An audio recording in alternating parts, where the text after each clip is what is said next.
Good evening, good night. Welcome to Wisdom Wednesday. I am back and I really hope that. Oh, there we go. My camera was not on. I was like, I hope my audio is on, but I think I do have that. I just didn't have my camera. It's Wednesday night around 9 p.m. Eastern Standard. My name is Naomi, the How To Chick, child of God, a wife, a mom, an attorney, a coach, a mentor, and a speaker. But most importantly, I believe that you can do anything, but you cannot do everything, and you should and must choose wisely. Over the past year or so, I've actually evolved that saying to let God do the choosing. As you know, I'm unapologetically a God girl, and I do not believe, above all things, in wasting my time and my energy. And in this season, I wanted to talk about what it means to do it, the thing, that thing, whatever the thing is. And as a precursor to that, I want to remind everyone that if you are not, please follow me on my business pages. Facebook is changing the algorithm.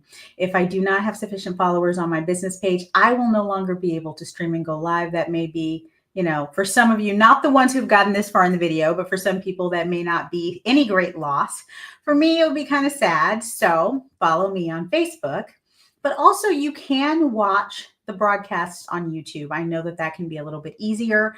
And hopefully by the end of this year, God willing, we will be streaming on all available podcasting platforms. So you can just listen while you commute or while you do whatever it is you do and however you do it. So I want to encourage you to follow my business page at the How To Chick on Facebook, YouTube, and Instagram so that I can continue to show up in your feed and in your algorithm, continue to go live, and continue to bring the words that I do. You guys know I come on Wednesdays to talk a little bit about life, a lot about relationships, though, most importantly, the relationship that we have with God and ourselves. And over the past year, I think my most important and pivotal series have been on relationships and then on codependency. And I have been telling you guys I wrote a book. The book is here. The book is live, and I do have the website for the book. So there it is. That is where and how you can get the book. And I'm going to post the link here. Excuse the loudness of my keyboard. I have the most ancient keyboard ever, but I love it because it's ergonomic and it keeps me comfortable. And every time I am on a meeting and forget to mute myself as I continue to work, everyone reminds me of how loud my keyboard is. But I'm here tonight to talk about just do it. And the reason that that's the topic tonight is because for many of us, we're stuck in a space where we have wanted and desired to do something. Go back to school, get a degree, apply for a promotion, change fields, and write a book, do a course, write another book, finish a certification, whatever it is. We find ourselves stuck in a space where we don't know whether we have what it takes to do it. And that's a dangerous space. So tonight we're going to talk about how to get around that space and get into the space of being willing to just do it.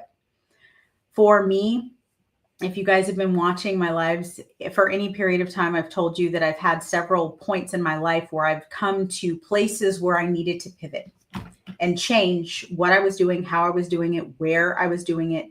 And I'm a researcher. I'm a person who likes to compile information and knowledge, and that can be a little bit dangerous when you are in a space where you have been told or impressed to do something and do it quickly.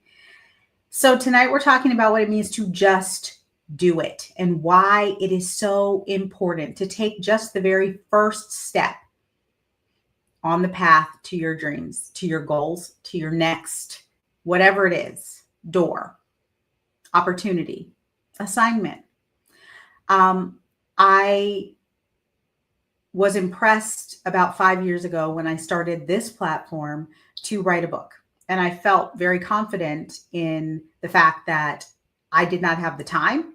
At the time I had, my youngest was under the age of 1 and he was just not sleeping, not eating. I had a 2-hour commute one way to work. And I was like, how am I going a book for what? Right. And I felt like it would have been a mistake at that time for me to stop and write a book. But it was an impression that I'd gotten to write this book. But I was like, nobody's going to read it. Why would I write a book? And I was I was actually in a session with one of my coaches. You all know I do not gatekeep Dr. Lola Johnston, who began the Blue Movement. She is an executive coach for professional women who are looking to expand their areas of influence. I've worked with many coaches in my life. I have paid, people to help me in my career, and it has been some of the best investments that I've made in myself. But I was in a session with her, and she was talking about what the things are that keep us from moving, even when we know that we're supposed to move. And the number one thing, and I've talked about this before on my platform, but I need to say it again because I know that most of my audience are like me. We are high achieving, a little bit neurotic, but mostly women, and many of us are minority women. And the statistics show this. So I'm going to say it until I'm blue in the face. On average, white men apply for jobs, promotions, positions when they have 20%, sometimes even less, of the criterion that position, job, promotion requires. On a whole, women apply when they have 60%. That's as a whole. Black women apply only when they have 75 to 80 and sometimes more of the criteria for positions that are being posted. And I am not saying that that's indicative of anything, but I am saying it's probably indicative of everything, right? Good evening, Miss Maria. Good to see you. And when I say just do it, I say this from a place of being a person who had to be pushed, a person who did not want to do most of the things that I do. My husband calls it just me-itis, right? We feel that even though we have the credentials, we have the experience, we have the knowledge, we have the information, why would someone listen to us? Why would someone want to put us in this role? We talk ourselves out of doing things and disqualify ourselves before anyone else can do it for us. And when I was thinking about that last night, I felt so ashamed of the number of times that I've allowed that to happen for me, because the truth of the matter is, I'm a child of God. I am an unapologetic God girl. I say it all the time. If you read the scriptures, God picks who he picks, right? With Moses, he said, I will show compassion to whom I will show compassion. He picks the least. He picks the runt of the litter, as he did with David. He picks the one that doesn't fit in anywhere, like he did with Moses. He picks the one that stutters, like he did with Jeremiah. And for many of us, our thing that we are supposed to do is connected to our assignment and our purpose. And we're over here giving ourselves the reasons why we can't do it. So I want to encourage you tonight. The important thing for me to realize was, if I am on a kingdom assignment, I've talked about those as well. If I am doing something, if I feel impressed to do something that I know that it is God who is impressing me to do it, it is his spirit that is asking me to do this thing, I don't have the right to disqualify myself. The word of God says God equips the called. And in many cases, we're not talking apples to apples. When you're not applying for that promotion that you're eminently qualified for, and in fact are probably already doing the job without the pay or the title, you are disqualifying yourself from a position for which you are overqualified. When God calls you, God calls people who have never done the thing, have never seen the thing. Why? He said it so that his name will get the glory in the earth. So I want to encourage you tonight, one, to stop disqualifying yourself. Audacity is on sale. It is 3 for nothing.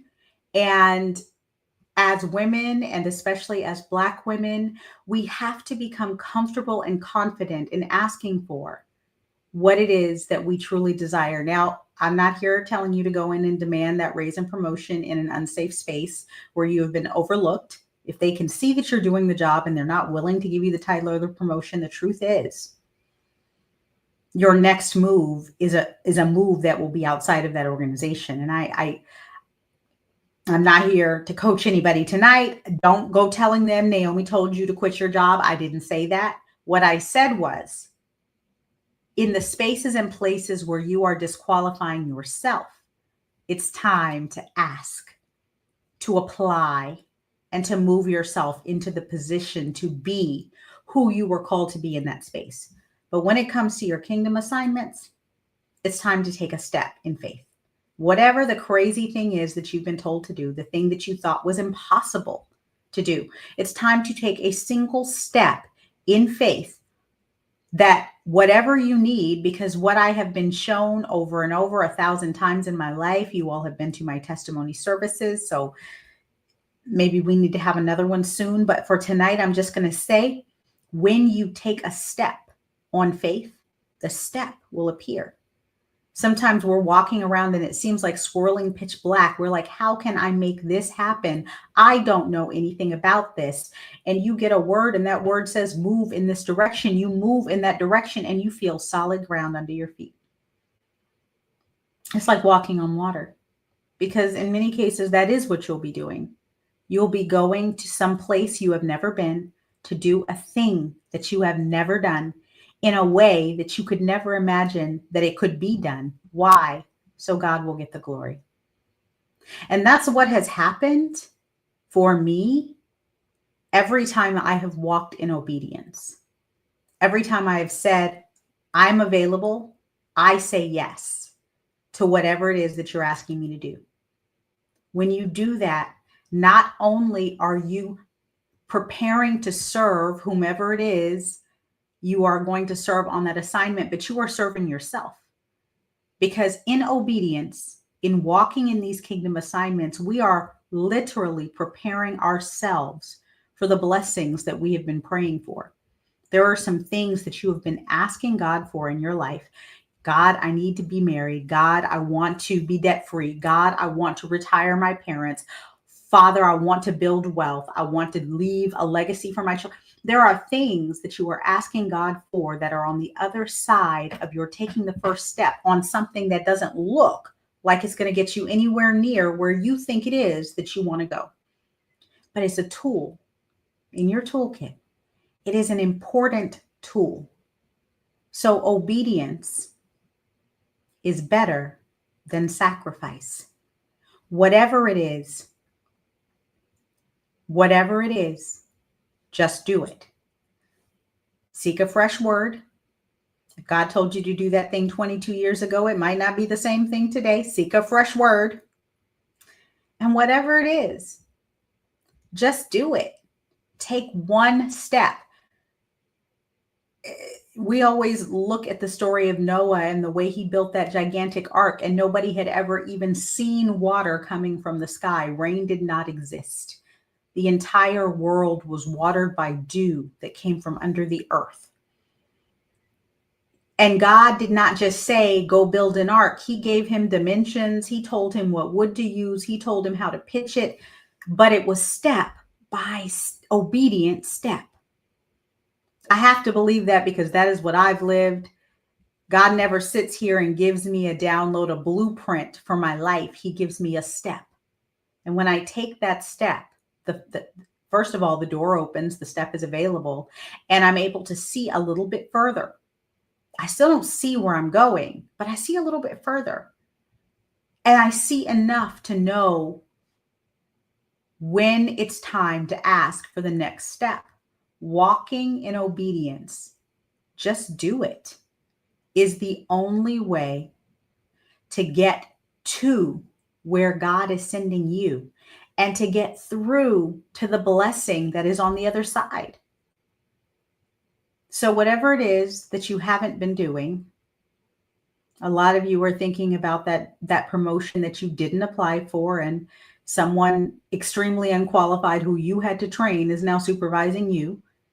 But beyond that, the ministry that you were supposed to support, that position that you were supposed to take, that volunteer opportunity that you turned down because it was on Thursday night and you couldn't miss. Listen, I'm old and I don't watch TV anymore. So I was about to say Shondaland, but I don't even think that's on anymore. But the point remains. Just do it. Your blessing, the answer to the prayers you've been praying, the life that you've always wanted is on the other side. Now, I'm not here to say that you get to the end of what God has told you to do and you're immediately going to see everything you've always wanted. That's not what I'm saying at all. But what I am saying is every tool that you pick up is preparing you for that blessing. And you will actually see the blessings on the path to where God is taking you. So you will not be left confused. It will be hard. There will be times where you want to quit. I grew up reading a story called Pilgrim's Progress, and I'm not going to hold you on that. But what I will simply say is there's never anything that we're asked to do that's easy. But the blessing is in obedience. And so I want to remind you again, just do it. Ask for a fresh word. Ask the questions that you need, but don't get caught up in trying to understand the end from the beginning. Just do it. And also, gentle reminder, my book is out. You can purchase it on my website right here. And we have signed copies available. And if you go now I think it's for the first month, you can download the first 3 chapters for free to read and go through. It is a 30-day devotional called For His Glory, disclosing and destroying the spiritual roots of codependency. And it is a short walk to freedom, to walking in your kingdom purpose and assignment, and to ensuring that the life that you are living is the life that was intended for you and not a life that you are living by default because you are too afraid to walk, to do, and to be who you were created to be on this earth. You can do anything, but you can't do everything. Let God do the choosing. Have a wonderful evening, and I will see you next week for Wisdom Wednesday. Good night.